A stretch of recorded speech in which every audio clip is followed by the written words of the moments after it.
My name is Jordan Kemme. I'm the Becker Fellow in Neuroscience, and I spent my summer at the University of Chicago Medical Center. At the moment, it's one of the premier research and care facilities in the world, and it is also under immense expansion. As you can see, it has a brand new hospital opening up early 2013. So the scope of my project, I was very pleased to work with Dr. Richard Craig, class of 71, a happy looking guy right there. What we did was we determined the cause of migraine. So besides my work at the bench, I attended weekly meetings, weekly lab meetings, and weekly focus groups in order to update others on the progression of my research.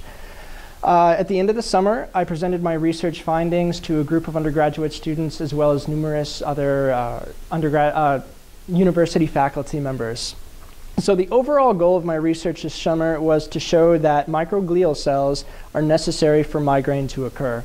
So let's back up a little bit. The migraine itself is a health ailment that affects 30 million Americans per year, which amounts to a total of $30 billion for an economic impact due to medical costs and decreased efficiency in the workplace.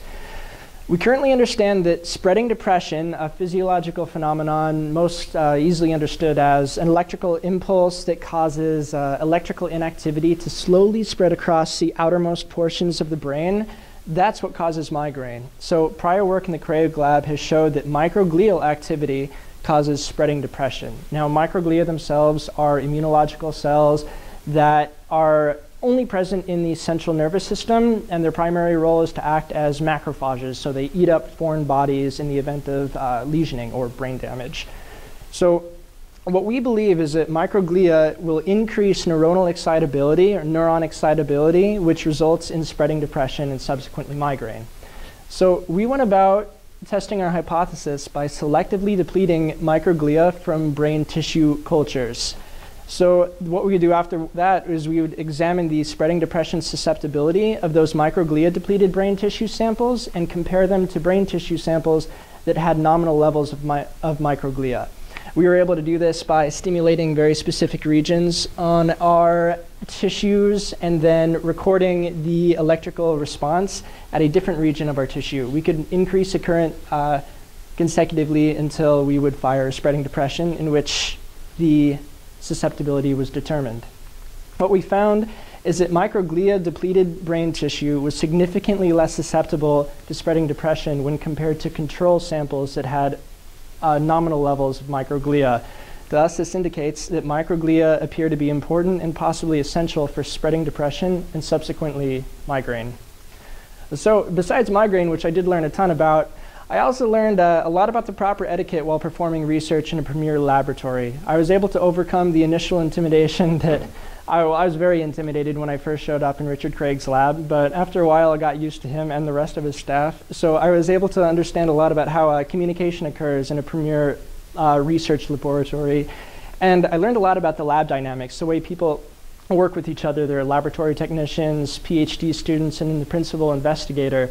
I learned a lot about how they coalesce and work together. I also learned a lot about, the most important thing I learned, the experimentation process is fueled by reading and coffee. So my 9-hour days usually began with about 4 hours of reading scientific articles that pertain to my specific area. If I didn't have 2 cups of coffee first thing in the morning, I wouldn't have been able to do that. Wouldn't have been able to get those amazing results.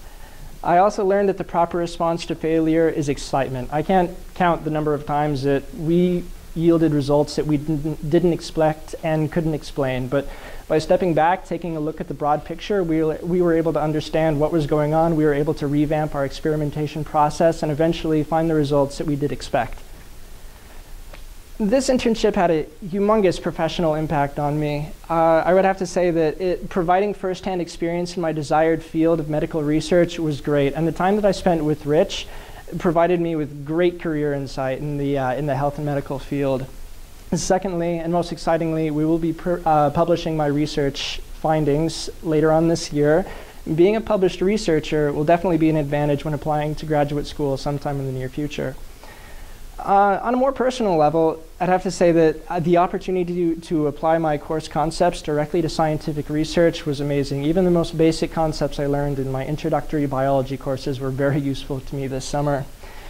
Using past experience to draft comprehensive research papers was very, very important for me this summer because I had to draft a complete, complete research paper that entailed all of the results, all of the methods that I used this summer in order to perform my research. What's really nice about that is I'll be attempting an honors thesis in neurobiology later this year that will be solely based on the research that I performed this summer. But I'd have to say that most importantly, I proved to myself that I was able to succeed in a premier lab. There was a big difference between working in a laboratory that was on campus versus working in a very prestigious institution with someone who has published numerous papers. And it was a huge confidence booster. And of course, there are very many people I'd like to thank. All of the Craig lab members, the SOMA program that I was placed into was wonderful. Cornell College Dimensions program, funding from Becker. If she was here, I would thank her very much because she definitely made this possible. I'd like to thank Julie Barnes for helping me set this up, as well as the Cornell College Fellows program members, RJ, Jason, and Megan. Thank you very much for giving me this wonderful opportunity.